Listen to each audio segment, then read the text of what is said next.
Start with Hare Krishna. Hare Krishna, Hare Krishna, Krishna Krishna, Hare Ram, Ram, Ram, Ram. Hare Krishna, Hare Krishna, Krishna Krishna,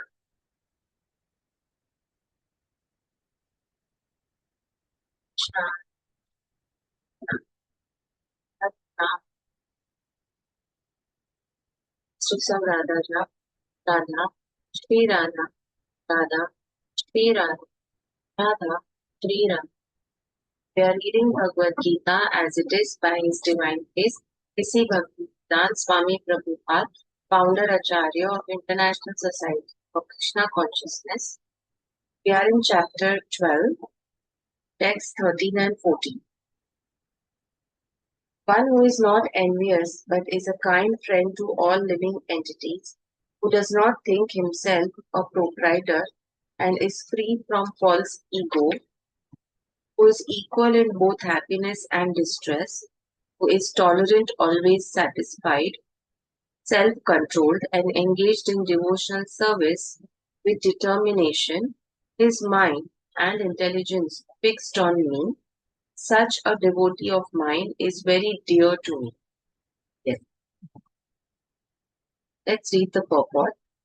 Coming again to the point of pure devotional service, the Lord is describing the transcendental qualifications of a pure devotee in these two verses. A pure devotee is never disturbed in any circumstances, nor is he envious of anyone, nor does a devotee become his enemy's enemy. He thinks this person is acting as my enemy due to my own past misdeeds. Yes. So it is better to suffer than to protest. So in the Srimad Bhagavatam 10.14.8, it is stated that te nukampam su samiksham samikshamano bhunjana bhunjan evat evatma pratam vipakam. Whenever a devotee is in distress or has fallen into difficulty, he thinks that it is the Lord's mercy upon him. He thinks, thanks to my past misdeeds, I should suffer far, far greater than I am suffering now. So it is by the mercy of the Supreme Lord that I am not getting all the punishment I am due. I am just getting a little by the mercy of the Supreme Personality of God. Therefore, he is always calm, quiet, and patient despite many distressful conditions. A devotee is always kind to everyone, even to his enemy. Nirmama means that a devotee does not attach much importance to the pains and trouble pertaining to the body because he knows perfectly well that he is not the material body. And so much we do for our body, right? We do for our body because we want to preserve it more so that we can do more, right? He does not identify with the body. Therefore, he is freed from the conception of false ego and is equipoised in happiness and distress. He is tolerant and he is satisfied with whatever comes by the grace of the Supreme Lord. He does not endeavor much to achieve something with great difficulty. Therefore, he is always joyful. He is a completely perfect mystic because he is fixed in the instructions received from the spiritual master. And because his senses are controlled, he is determined. He is not swayed by false arguments because no one can lead him from the fixed determination of devotional service. He is fully conscious that Krishna is the eternal Lord, so no one can disturb him. All these qualifications enable him to fix his mind and intelligence entirely on the Supreme Lord. Such a standard of devotional service is undoubtedly very rare, but a devotee becomes situated in that stage by following the regulative principles of devotional service. Furthermore, the Lord says that Such a devotee is very dear to him, for the Lord is always pleased with all his activities in full Krishna consciousness. Yes. So again, they have explained how the devotee creates a relationship with the Lord and how Lord eventually protects him and shows him the right way and asks him to go through the penance or the misery or sufferings which which will be better for him rather than doing something else. So that's why even Lord tells Arjun to fight the war, because if he doesn't fight the war, the things coming after that are going to be more difficult for him, right? Let's move to text 15. He by whom no one is put into difficulty and who is not disturbed by anyone, who is equipoised in happiness and distress, fear and anxiety, is very dear to me. Let's read the purport. A few of a devotee's qualifications are further being described. No one is put into difficulty, anxiety, fearfulness, or dissatisfaction by such a devotee. Such a devotee is kind to everyone. He does not act in such a way as to put others into anxiety. At the same time, if others try to put a devotee into anxiety, he is not disturbed. It is by the grace of the Lord that he is so practiced that he is not disturbed by any outward disturbance. Yes. Actually, because a devotee is always engrossed in Krishna consciousness and engaged in devotional service, such material circumstances cannot move him. Generally, a materialistic person becomes very happy when there is something for his sense gratification and his body. But when he sees that others have something for their sense gratification and he hasn't, he is sorry and envious.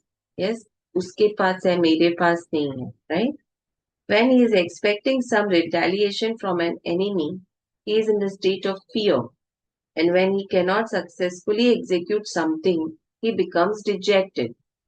So, a devotee who is always transcendental to all these disturbances is very dear to Krishna. Yes. When you are not disturbed by all these kind of things, then you are transcendent, right? Let's move to text 16. My devotee who is not dependent on the ordinary course of activities, who is pure, expert, without cares, free from all pains, and not striving for some result, is very dear to me. Yes. Let's read the purport. Money may be offered to a devotee, but he should not struggle to acquire it. If automatically by the grace of the Supreme money comes to him, he is not agitated. Naturally, a devotee takes a bath at least twice in a day and rises early in the morning for devotional service.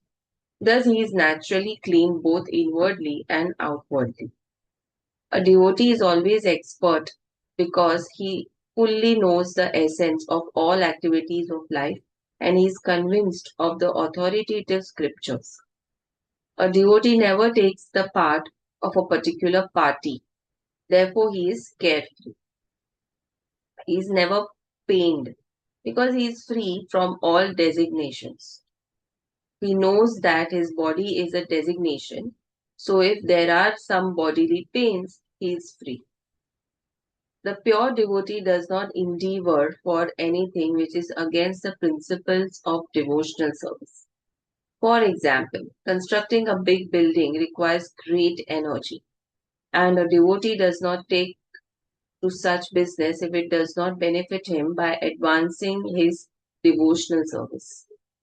He may construct a temple for the Lord, and for that he may take all kinds of anxiety, but he does not construct a big house for his personal relations.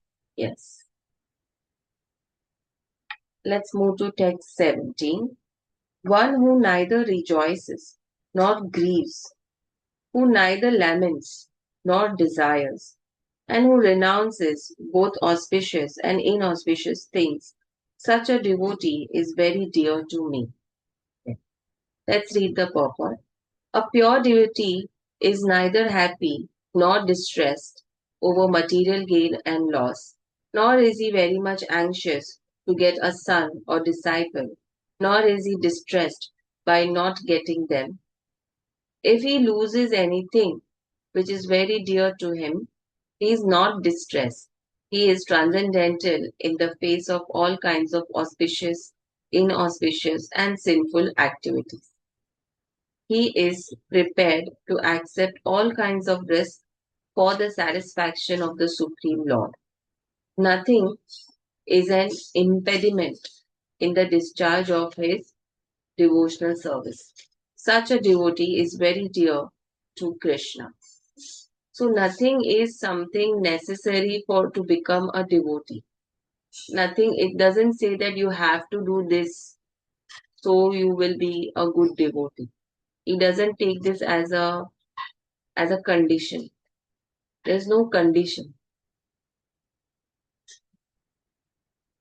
Let's move to text 18 and 19.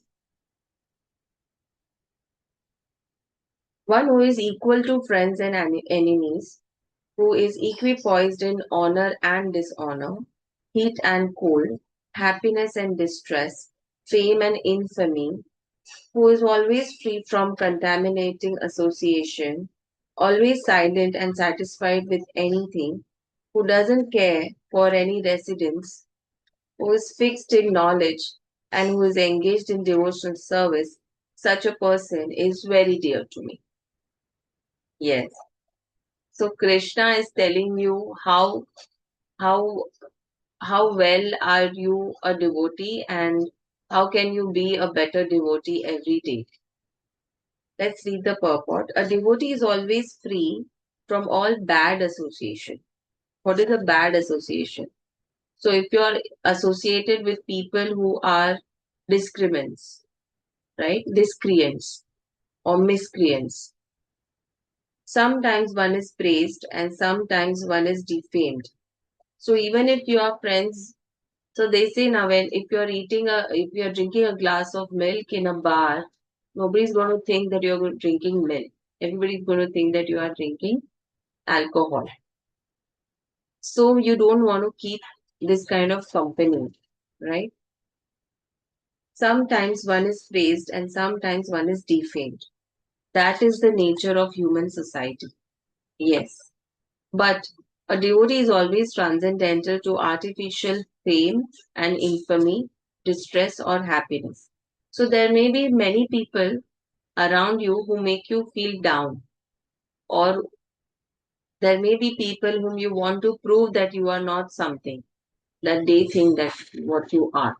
But a devotee is not affected by what others think at all because he is true to himself and to his God. That's all that matters. So once you you turn to these kind of things, you will see that you are so peaceful in mind. You are not getting any anxiety, you are not getting disturbed, and you just pass those people by. You don't really care only, you know. He is very patient. He does not speak of anything but the topics about Krishna. Therefore, he is called silent. Silent does not mean that one should not speak. Silent means that one should not speak nonsense. One should speak only of essentials, and the most essential speech for the devotees to speak for the sake of the Supreme Lord. A devotee is happy in all conditions. Sometimes he may get very palatable foodstuffs, sometimes not, but he is satisfied. Nor does he care for any residential facility. He may sometimes live underneath a tree and may sometimes live in a very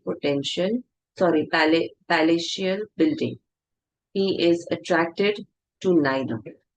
He is called fixed because he is fixed in his determination and knowledge. We may find some repetition in the descriptions of the qualifications of a devotee, but this is just to emphasize the fact that a devotee must acquire all these qualifications. Yes. So you see how So all these things, all our parents used to, teach us, say, speak the truth, don't lie, don't be with people who are doing these kind of things, don't keep a bad company. All this is coming from Gita only. Why people tell you behave in a certain way or not get affected by somebody.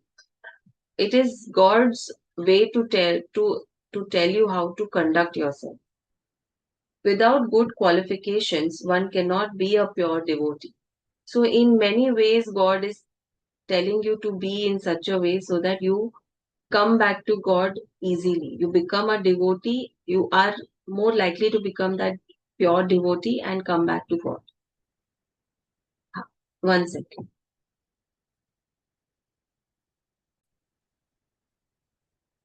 हराव हराव अभक्त नहीं, हराव अभक्तस्य कुतो महद गुण. One who is not a devotee has no good qualification. जैसे बोलते हैं ना, you need to be qualified to attend a course, eligible to attend. Once you acquire these kind of things, even 10%, you will start becoming eligible to become you will be on the path of becoming a pure devotee.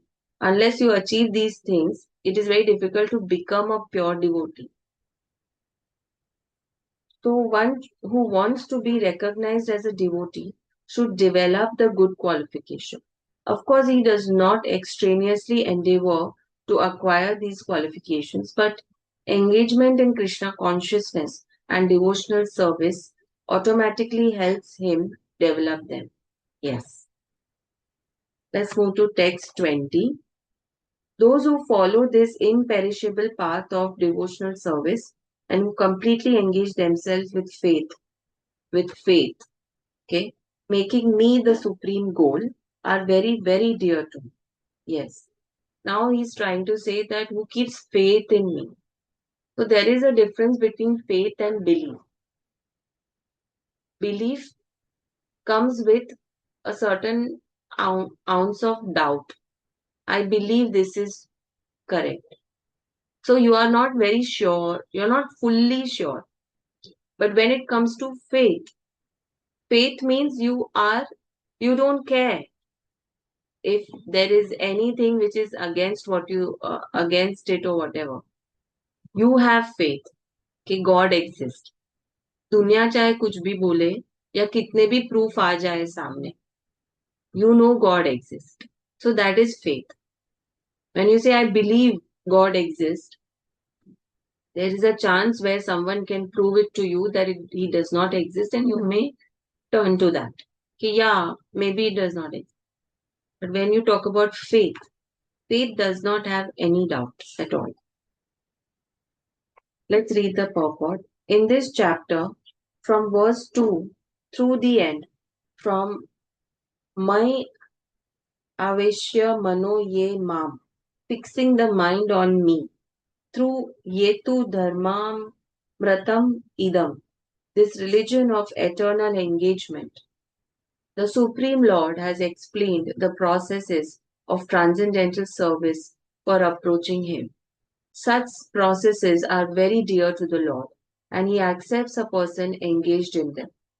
The question of who is better, one who is engaged in the path of impersonal Brahman, or one who is engaged in the personal service of the Supreme Personality of Godhead, was raised by Arjuna. And the Lord replied to him so explicitly that there is no doubt that devotional service to the personality of Godhead is the best of all processes of spiritual realization. In other words, in this chapter, it is decided that through good association, imagine, I used to always listen to my parents to always keep good association, always keep good friends. In other words, in this chapter, it is decided that through good association, one develops attachment for pure devotional service and thereby accepts a bona fide spiritual master, and from him begins to hear and chant and observe the regulative principles of devotional service with faith, attachment, and devotion. and thus becomes engaged in the transcendental service of the Lord. This path is recommended in this chapter. Therefore, there is no doubt that devotional service is the only absolute path for self realization for the attainment of the Supreme Personality of Godhead. The impersonal conception of the Supreme Absolute Truth, as described in this chapter, is recommended only up to the time one surrenders himself for self realization.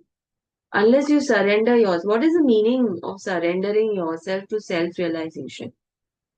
Basically, you are able to listen to your subconscious and obey it, not dominate it. So once you start dominating your own subconscious mind, you will see that you are not in surrender. The meaning of surrender means अगर मन में ख्याल आया, मन में thought आया कि okay, today you eat less. You have to eat less. You have to surrender to your self-conscious because it is for your own good.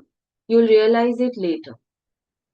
I had this small incident at workplace only that let me just request for a copy of that notice. I just out because I got a thought, I requested to keep it in my records. And luckily the lawyer asked for that notice and I had it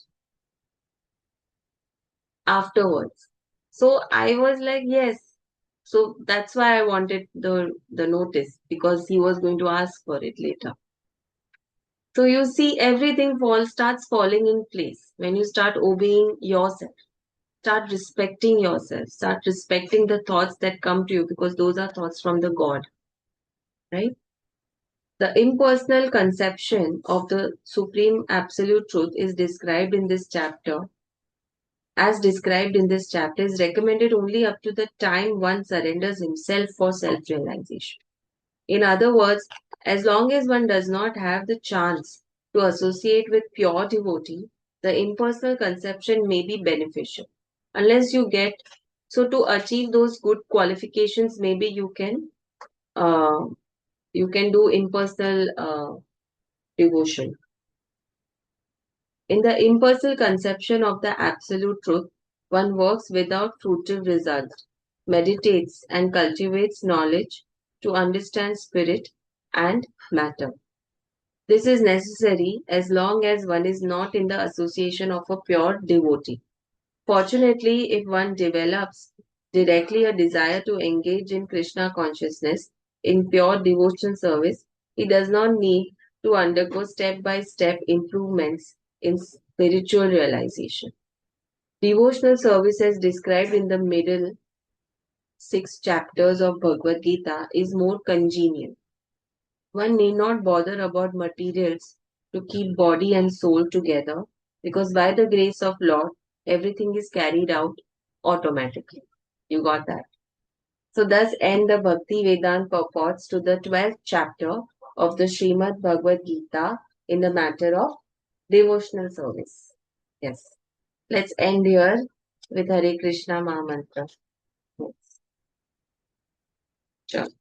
Hare Krishna, Hare Krishna, Krishna Krishna, Hare Hare, Hare Ram, Ram Ram, Hare Hare.